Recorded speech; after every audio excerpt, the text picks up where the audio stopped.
my name is Tyler at Low Carb Thai and welcome to my channel. Today I'm going to show you how I ketofied one of my all-time favorite recipes from my childhood, buffalo chicken enchiladas. So if you want to see how I make this delicious recipe, then just keep on watching.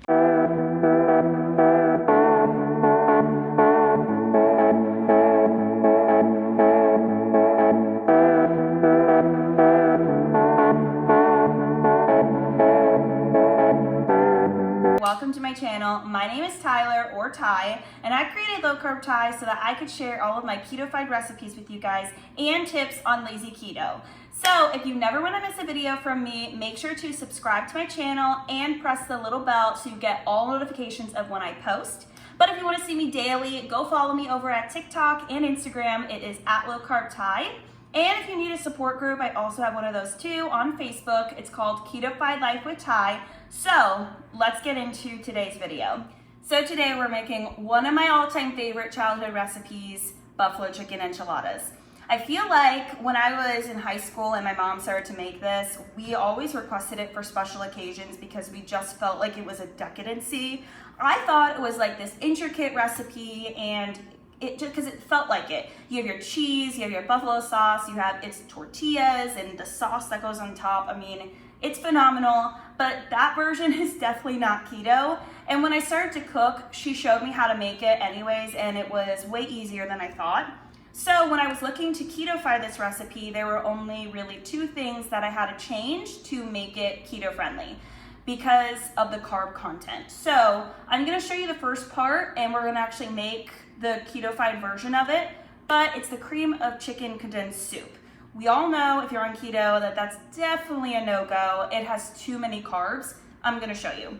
So I found this one that looks like it would be healthy for sure. It's like organic, gluten-free cream of chicken soup. So definitely not just a brand name like Publix or Walmart. However, if you look at the carbs on it, for the entire container, which is what we would use in the recipe, it's literally 21 grams of net carbs. So when I was calculating out all of the macros for this, it added 4 net carbs per enchilada. So with making our own, which I'm gonna show you next, you're gonna save 4 net carbs per enchilada, making it 6 net carbs for your enchilada rather than 10. So let's look at how I make keto-friendly cream of chicken soup. Okay, so I have my pot already on the stove and I just preheated it to medium on the stove top, like a medium high, medium heat. So this recipe is gonna make 4 servings. All we need is a cup, but if you wanna use this for something else, it will store in the fridge for at least 3 days. So I have 2 tablespoons of butter. This is just Kerrygold grass-fed butter, but you can definitely use whatever butter you have on hand. And then I'm going to be using 2 teaspoons of xanthan gum. This is going to help thicken it all up. And it's a keto-friendly version compared to like cornstarch or flour. But this is kind of like a dump and go recipe, so you don't have to mix anything first. But then I have 1 cup of chicken bone broth. If you just want like chicken stock or chicken broth, like regular, you don't want bone broth, that's totally fine. But bone broth has a lot of great benefits, so definitely look into that. So I have that in there. And then we're gonna be doing 1 cup of heavy whipping cream. Obviously you can use whatever brand of this stuff that you guys want. And then I have 2 teaspoons of poultry seasoning.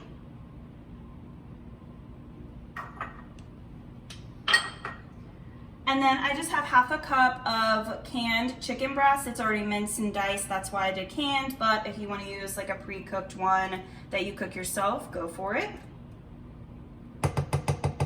And then you're just going to want to mix it all up. I'm just going to use a whisk and just let it all combine. Once it comes to a boil, you'll just lower the heat and let it simmer. And then you're going to let it cool completely before using. Okay guys, so this is the consistency that you're gonna want. It's pretty thick from that xanthan gum. So this is perfect. I'm gonna kill the heat and just kind of let it cool before we need to use it. Okay, so now we're gonna go on to step number 2, which is mixing up our chicken with our buffalo sauce and cream cheese. So originally the recipe calls for a pre-made chicken breast, like buffalo chicken dip that you can get from the store. We normally get ours from Publix, but I understand that not everyone has a Publix. It's kind of like a South Florida, Georgia, Eastern Southern thing. So if you don't have that, maybe you can find one at Walmart or Target just for convenience. So if you want to do that and you find yourself a buffalo chicken dip that's already pre-made, just use your chicken and then throw in a cup of that and you're good to go. If you don't want to use that and you want to do how I'm going to show you now, this is obviously just 2 ingredients. It's my homemade buffalo sauce. And I have a video of how I make that on TikTok, and I'm going to post that recipe below because I didn't make it, obviously. And then I just have 4 ounces of cream cheese. So all I'm going to do is just mix this up. This isn't normally how I would do it if I had that chicken dip, but like I said, this is for if you guys do not have that. So I just did, again, half a cup of buffalo sauce, 4 ounces of softened cream cheese, of course. And then you're just gonna want to incorporate it in with your chicken. Now, I just made chicken thighs in the oven with salt and pepper, and then I shredded them up once they were finished. I just cooked them at 425 degrees for about 20 minutes. They came out perfect. What I like to use chicken thighs compared to chicken breast just because of the fat in it, and also they're way more tender than chicken breast. So that's like one of the best parts of being on keto, is that you can literally substitute all the things that you thought were bad, like fatty things, and now you can have fatty meats. You don't have to eat like lean steak and chicken breasts all day. So once you get all this combined, that softened cream cheese is kind of all mixed up and everything, we're gonna put this aside and then we'll go on to our other mixture. Okay, now for step number 3, we're gonna mix our soup topping situation. So you're gonna take the cream of chicken soup that we made. I'm just taking 1 cup of it, and I'm just gonna put that in my bowl. Look at how good this turned out. It smells really good too. Obviously, it's way better. Even if you like aren't keto and you just wanna make a homemade version, this is gonna be way better ingredients than the canned stuff. And then we're doing Verde Salsa. So Verde Salsa, this specifically is super important for the taste of how all of this goes.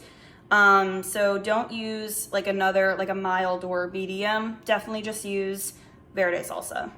We're gonna mix this up, and this is gonna be the topping for our enchiladas under our cheese. Trust me guys, I know this kind of seems weird, but this is phenomenal. This tastes so good. That Verde Salsa, like I said, is the whole game changer for this recipe. And that is what it looks like. Okay, so now we're gonna start assembling the enchiladas. So I have a casserole dish right here that I've already sprayed. And what I'm gonna do is take a little bit of that soup and Verde Salsa mixture and just kind of spread it on the bottom. Not too much, just a little bit, enough to just get it all over the casserole dish. Okay, just like that, super easy.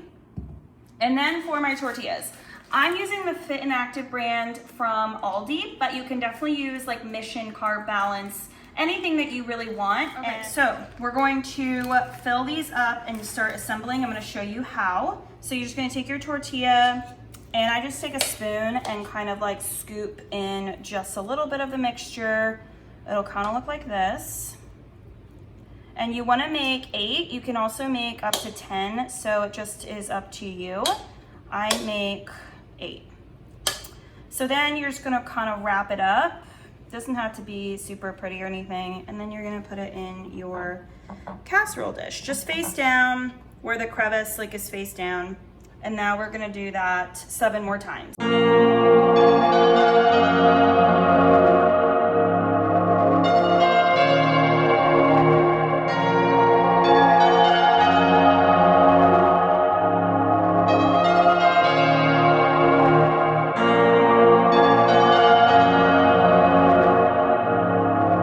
Okay, so I've finished all of my obviously wrapping those up. I did have a little bit extra of my chicken mixture, so you could add as many more as you can. I only had room for 8 in this casserole dish. You could go back through and like refill some of them, which I'm not gonna do. So now we're going to put the topping on. So what you're gonna wanna do is take the rest of your soup mixture and you're gonna just pour it all over. This is where that trust comes in, because you have to trust me when I say that this makes it so good. Okay?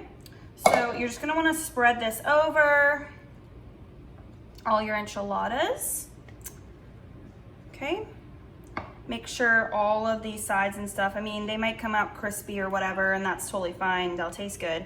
But you wanna try to smother them, because that is the whole point of enchiladas. So once you have this ready, then we're just gonna top it with cheese. I just shredded half of a block of Monterey Jack cheese. You'll save more carbs if you shred it yourself, but if you just want to do pre-shredded, that's totally fine. So now I'm just going to put the cheese all over, spread it all out evenly, and then we'll be ready to bake it, finally.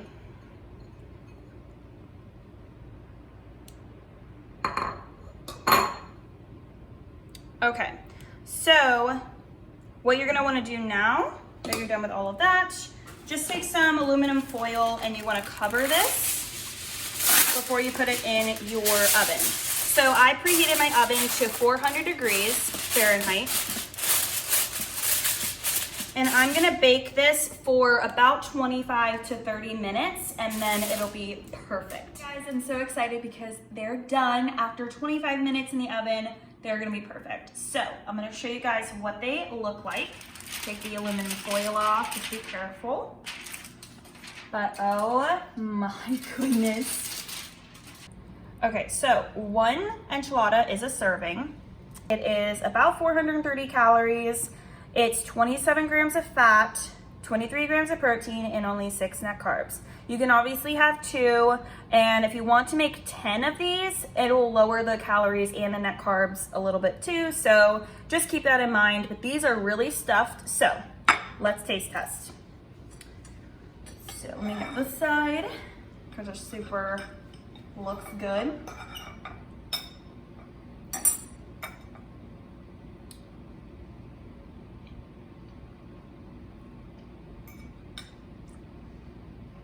Guys, it's amazing, okay? You can't even tell the difference with the cream of chicken soup. Other than that, it tastes way fresh, like way more fresher. Way fresher, way fresh, more fresh, whatever. But yeah, this is delicious. It's perfect for meal prepping.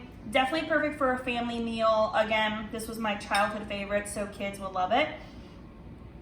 It's awesome. You could pair it with a salad or any veggies that you want, or just have 2 and, you know, fill up. But this is literally one of my favorite things ever, and I'm so excited that I ketofied it. So that's, yeah, literally like one of the best things ever. Thank you guys so much for watching this buffalo chicken enchilada recipe, and I hope you guys enjoy it and taste test it. Make sure to tag me if you try it. It's at Low Carb Ty on TikTok and Instagram, and be sure to subscribe so you never miss a video from me. And I hope you guys have a great rest of your day. Bye!